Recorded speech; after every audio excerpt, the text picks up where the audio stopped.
Welkom by Ekerk Lewendig, die podcast. Dankie dat jy vandag saam met ons dieper kom dink oor Jesus en die Bybel.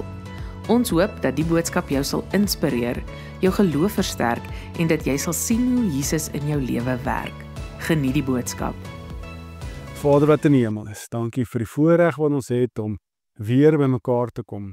En Here, al is ons vandag hier op dieselfde tydstip by mekaar, weet ons is as geloofsfamilie by mekaar, want ons weet, U het die Gees vir ons gegee, en is die gemeene deler tussen ons as geloofsfamilie. So is ons daar geografies ver van mekaar, weet ons digitaal naby, weet ons is nog nader, want U is ook by ons. Here, waar ons hier is met een doel, en dit is om by voete te sit, en te hoor wat U deur die woord op ons harte skryf. Laat ons gedagtes of ons verstand oopgaan, laat ons ore oopgaan, laat ons oë oopgaan, laat ons ook 'n oop hart hê, om te hoor hoe U Gees teenwoordig is in ons lewe. Laat ons dit kan aanvoel, laat ons dit kan beleef, maar ook so kan deel maak van ons alledaagse lewe. Vir in U groot en heilige naam alleen. Amen. Ons is by Ekerk, as jy dalk al gesien het, die afgelope paar weke besig op ons Instagram kanaal met 'n paar polls. Nou, 2 van die polls het my nogals laat wonder, en ek wil graag met dit as inleiding begin.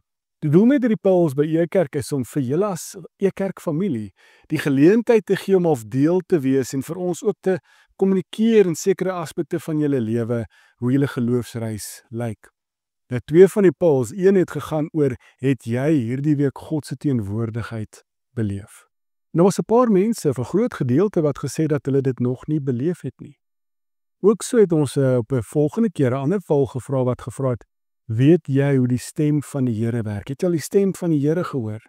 En dat party het aangedui dat hulle nie weet, hulle hoor nie die stem van die Here nie. Nou, ek wil as inleiding begin, want ons is nou in die mooi tyd, die wonderlike tyd in die kerkkalender van Opstanding Sondag, Paasfees, die Paasgebeure is nog vars in ons geheue. Maar ons kyk ook vorentoe met die afwagting van Pinkster. Dis die tydperk tussen die dood van ons verlosser, die kruisiging, die sterfte, die begrafnis, die opstanding, maar ook so aan hierdie gedeelte, die tydperk, die seisoen van afwagting van voor die Here se hemelvaart, voordat die Gees van die Here uitgestort is in ons lewens, sit ons en ons wag. Dit is my altyd so mooi tydperk, want hoe ek in my eie geloofslewe hierdie seisoen altyd optimaal benut, is 'n vraag wat ek met julle ook wil deel. As jy die opgestane Here iets kon vra tussen sy opstanding en hemelvaart, as jy iets vir die opgestane Here kon vra, wat sal dit wees? Ek wil daai vraag saam met die poll se antwoorde bietjie bymekaar invleg om te sê, daar's sekere gedeeltes en wat ek dink wat die Here die disippels leer in hierdie tydperk tussen hemelvaart en opstanding, is juis oor hoe ons kan leer, oefen, 'n sensitiwiteit kan aanleer, kan kweek, kan inleer om sy teenwoordigheid in ons lewe te beleef, te ervaar, maar ook so, die koms van die Gees, hoe kan ons die stem, die teenwoordigheid, die werking van die Here deur sy Gees in ons lewe voel, ervaar, beleef, maar ook daarop reageer. En dis die tema waar ek bietjie vanaf wil gesels.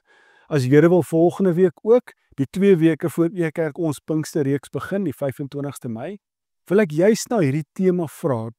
Dis as te ware voorbereiding vir Pinkster.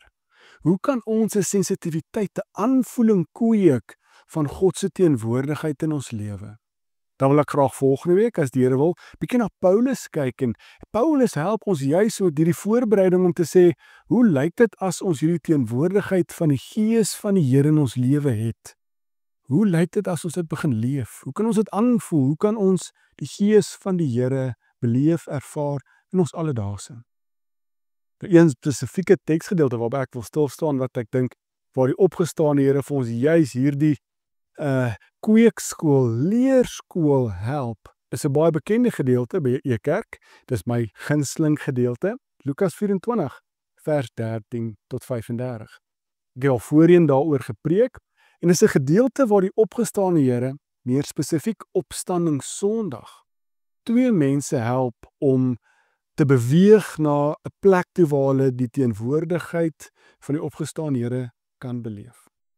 So ek lees graag saam met julle. As jy jou Bybel het, kan jy saam oopmaak en lees. Ek lees uit die Nuwe Testament uit Lukas 24 vanaf vers 13. Op daardie dag is 2 van hulle terug na hulle dorpie Emmaus toe. Dis na Opstandingssondag, né? Die dorpie was ongeveer 12 km van Jerusalem af. Hulle 2 was in 'n ernstige gesprek gewikkel oor alles wat gebeur het. Terwyl hulle nog so loop en praat, het Jesus nader gestap en by hulle aangesluit. Hulle was siende blind, want hulle het hom glad nie herken nie. Hy sê toe vir hulle: "Waaroor loop julle so ernstig en gesels?" Hulle gaan staan toe net daar stil met hartseer gesigte. Kleopas, een van die reisigers, vra hom verbaas: "Wat? Is jy die enigste vreemdeling in Jerusalem? Weet jy nie van alles wat daar gebeur het oor die afgelope dae nie?" "En watter dinge?" vra Jesus. Hulle sê toe vir hom: "Die dinge wat met Jesus die Nasareëner gebeur het. Hierdie man was 'n magtige profeet. Sy woorde en dade het groot impak gehad voor God en die ganse volk. Maar toe die leiers van die priesters en die heersers hom uitgelewer om ter dood veroordeel te word. Hierna het hulle hom gekruisig." Ons almal het so gehoop dat hy Israel sou bevry, maar dit is nou al die 3de dag nadat al hierdie dinge gebeur het. Boonop het 'n paar vroue uit ons groep ons nog verder verwar. Vroegoggend het hulle na sy graf toe gegaan, maar hulle kon sy liggaam daar nie kry nie. Hulle het teruggekom met die verhaal dat hulle 'n visioen gesien het van engele wat gesê het dat hy leef. Toe is 'n paar ander mense van ons groep ook na die graf toe. Hulle het dit gekry, presies soos die vroue gesê het. Hulle het hom egter nie gesien nie. Jesus sê toe vir hulle: "Julle is so waar kort van begrip en so hardkoppig. Julle glo nie wat die profete gesê het nie. Moes die Messias nie al hierdie dinge ly en dan in sy ewige heerlikheid ingaan nie?" Toe begin Jesus by Moses en die profete en verduidelik aan hulle wat in al die Bybelboeke oor hom gesê word. Hulle kom toe naby die dorpie waarin hulle op pad was. Jesus het gemaak of hy nog verder wil stap. Toe vra hulle hom mooi: "Bly asseblief oor by ons. Dis besig om aand te word. Die dag is amper verby." Hy het toe by hulle gaan oorbly. Terwyl hulle saam met hulle aan tafel gesit het om te eet, het hy die brood geneem en vir God daarvoor dankie gesê. En het hy die brood gebreek en het vir hulle gegee. Toe gaan hulle oë regtig oop en hulle herken Jesus. Hierna het hy vir hulle oë verdwyn. Ons gaan nou 'n paar verse verder lees, maar dis hierdie baie bekende en in my oë populêre, so wonderlike gedeelte. Dis Opstandingssondag, die grootste dag in Jesus se lewe. Dis vir ons gepas om te lees want ons dink terug aan Opstandingssondag. Die Here het verskyn aan hy het nog nie verskyn, dis sy eerste verskyning. Maar nou lees ons van hierdie 2 mense, Kleopas en sekerlik sy vrou, en ons kan sien dat hulle so hardkoppig is, hulle verstand is so toe, dat hulle so vasgeval is in hulle geuite verstaan en denke, dat hulle nie oop is vir nuwe kennis, inligting nie, dat hulle so ver gaan om hulle geloof op te hang. Nou ons kan dit sê, want dit is Opstandingssondag. Ons hoor hoe Kleopas vir Jesus hier sê: "Ons het so gehoop hy gaan ons bevry. Ons het so gehoop dat hy die een is." Maar dit gebeur nie. Selfs al gaan die vroue graf toe en 'n engel het gesê: "Hoekom soek julle die dooie? 'n lewendige persoon hier tussen dooies." Ons sien dat die ander disippels het die graf ook leeg gesien. Dit is nie genoeg om die vlam van geloof in Kleopas en sy vrou se harte aan die brand te blaas nie. Want hulle harte is toe en koud. Hulle koppe is toe en hulle is hardkoppig, soos ons dit vertaal. En hulle besluit, maar ons stap eerder 12 kilometer.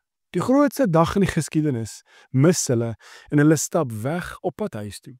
Hulle so, ons was deel van die groter groep van Jesus se disippels, ons het sy wonderwerke gesien, ons het sy prediking gehoor, maar hierdie pad wat geloop is, hierdie pasies, hierdie kruisiging, hierdie begrafnis, hierdie opstanding, wat hulle nog nie verstaan nie, of volledig nie, is nie pas nie in ons verwysingsraamwerk nie. Dis nie die prentjie wat ons geskets het of geskets wil hê toe ons sê, Jesus gaan ons kom verlos nie.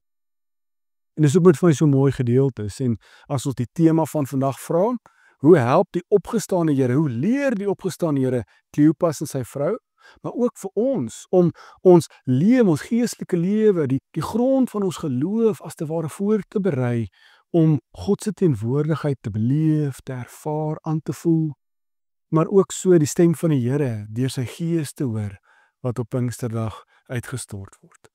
En ek dink die eerste paar verse help ons met hierdie eerste beeld, om te sê, die Here, die opgestane Here, help ons om 'n oop verstand te kweek. Nou dis belangrik, want almal van ons, soos jy hier vandag sit en hierdie luister, het ons 'n baie spesifieke geuite manier van dink.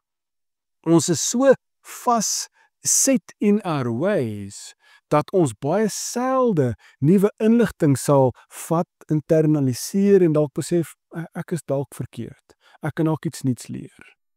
So in ons geloofslewe is dit ongelukkig 'n simptoom van die hardkoppigheid, die harde harte wat ons in die lewe het.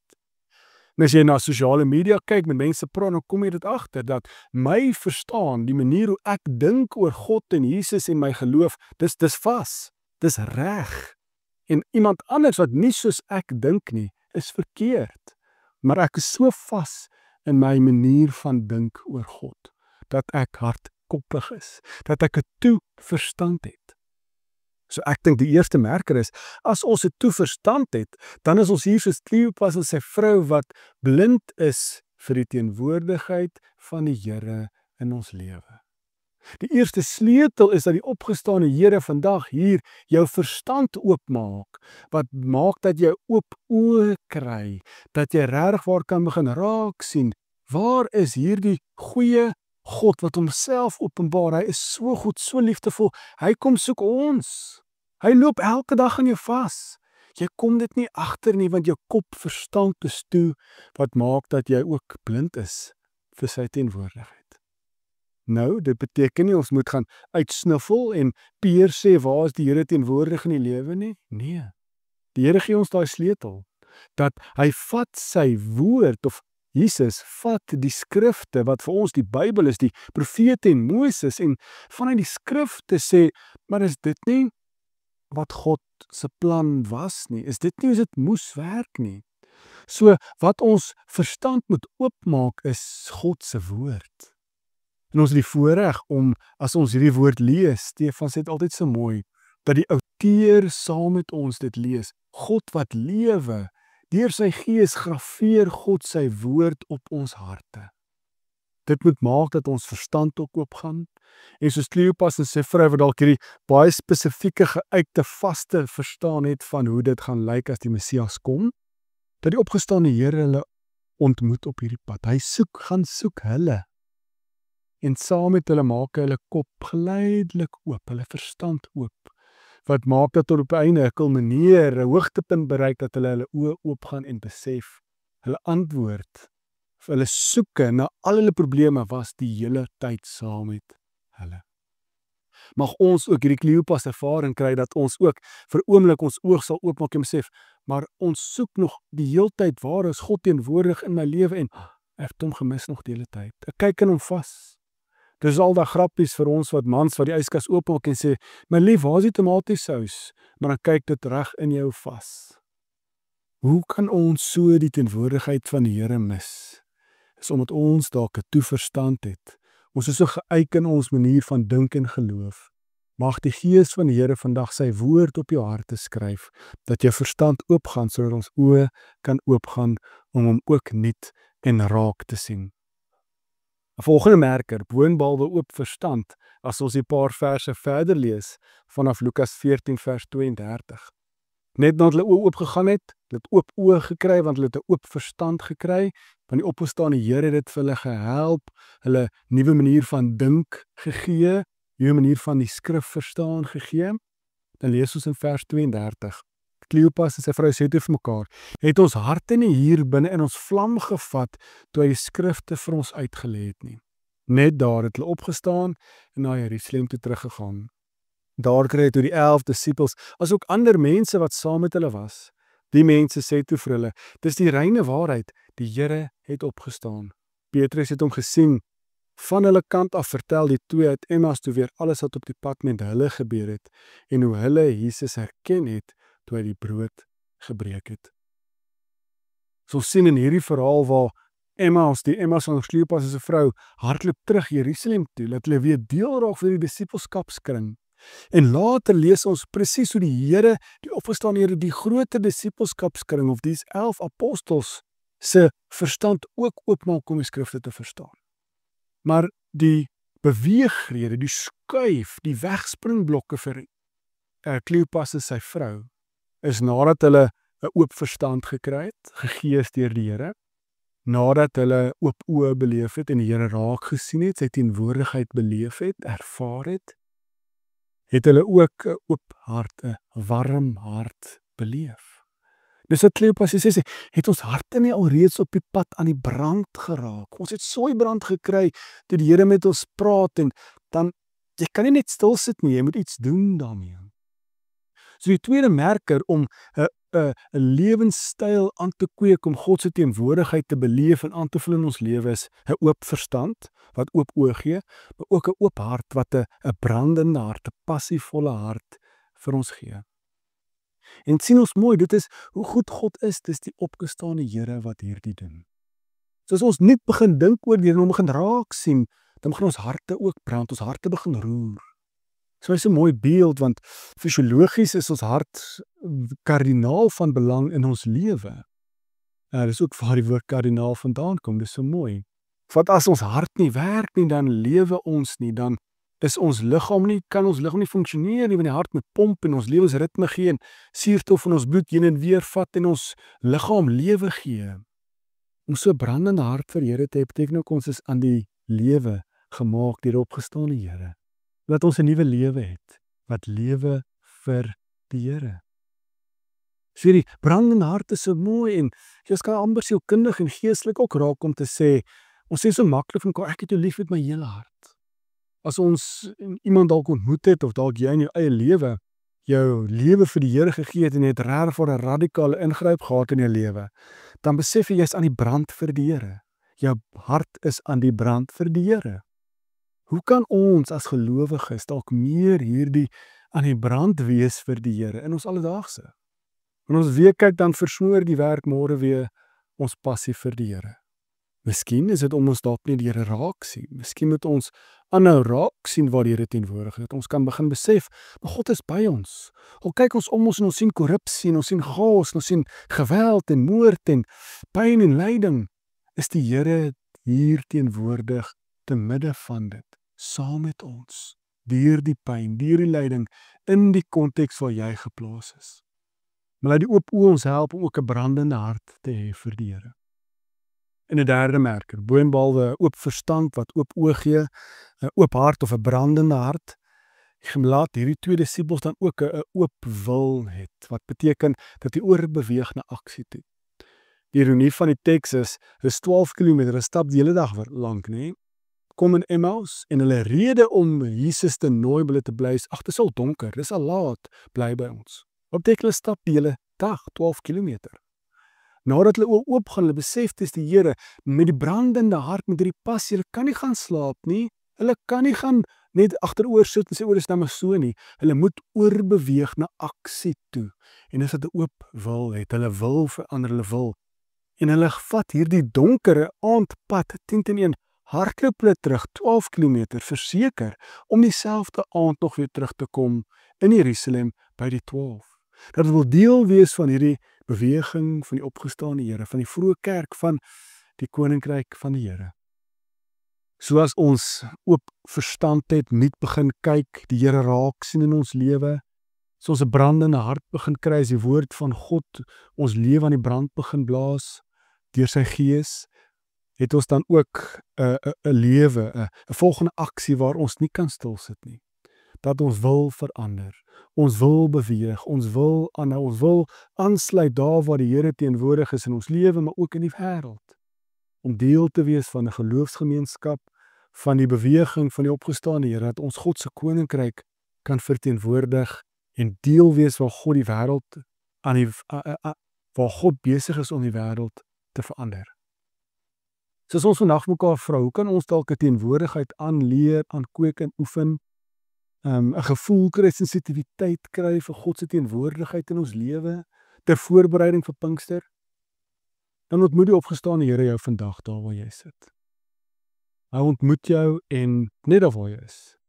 En hy help jou om 'n oop verstand te kry, om nuut te begin dink en begin deur die woord te lees. Begin dalk deur 'n ander vertaling te lees, begin dalk deur ander mense se vertalings te lees, begin dalk iemand te vertel wat jy gelees het. En dit is mos iets anders as jy dit internaliseer en self kan kommunikeer. Maar weet dat die lewende outeur, God is besig terwyl jy besig is met sy woord. God's besig met jou. Dat God se wil ook jou hart versag, jou verstand versag, die slaap uit jou oë uithaal sodat jy kan nuut sien. Sodat jy kan begin fokus op waar is die Here teenwoordig in die alledaagse. Miskien kom jy agter iets is besig om te brand in jou binneste. Jou hart is aan die brand. Mag ons beweeg, reageer op dit. Lê in teen dit wat beteken dat ons begin leef, laat ons begin doen. 'n Lewe wat geleef is deur die Gees is 'n lewe van doen, 'n lewe van aksie, van nie passief agteroor sit nie. Mag ons ook hierdie oop wil hê om te wil verander, om wil 'n verskil te maak, om die Here se teenwoordigheid te wil soek, te wil uitleef. Mag ons vandag ter voorbereiding vir Pinkster en volgende week fokus hierdie week hoe ons 'n oop verstand, oop oë kan kry, nuut begin dink, 'n warm hart aan die kan kry deur die Here, maar ook so 'n lewe van wil verander, van 'n oop wil van ek wil doen, maar natuurlik doen wat die Here vra om te doen. En as die Here wil, volgende week gaan ons een stapie verder om te kyk hoe Paulus ons help met hierdie 3 beginne, of merkers, ek wil nie prosesmatig so dink nie, van hoe die Paulus ons help om dan ook die teenwoordigheid van die Here te beleef, te ervaar, aan te kweek, maar ook hoe 'n lewe lyk van wil doen, van 'n oop wil, van die wil van die Here te doen. Kom ek gaan in ons bid saam. Here, dankie dat U 'n liefdevolle, genadige, soekende God is. Here, soos die opgestane Here hier, die Kleopas en sy vrou ontmoet op die pad, ontmoet U ons ook hier vandag op ons pad. Maak nie saak of ons wegloop van U af, of ons na U toe loop, of ons loop na plekte wat ons dink U is. U ontmoet ons. Mag ons vir 'n oomblik dalk net stil staan en draai na U toe, dat U ons ons omhels. Dat U die slaap in ons oë uitvee, sodat ons kan begin nuut sien, U raak sien, dat ons verstand ook oop raak, dat ons nuut kan begin dink oor U. U woord kan lees en hoor hoe U deur die woord U wil op ons harte graveer. 'n Hart wat nie hardhartig is nie, wat nie 'n klip uitgemaak is nie, maar 'n hart wat oop is vir U Gees, vir U warm liefde in ons lewe. Mag ons met hierdie oop hart en 'n brandende hart ook begin leef. Mag ons nie dit versmoor in ons eie lewe nie, mag ons as gelowiges oorgaan in aksie. Mag U deur ons ook U hande en voete wees in die wêreld. Here, ons vra dit natuurlik nie omdat ons dit verdien nie, maar alleen uit U seën ons verlosser se naam, deur Jesus Christus. Amen. Dankie dat jy vandag saam gereis het.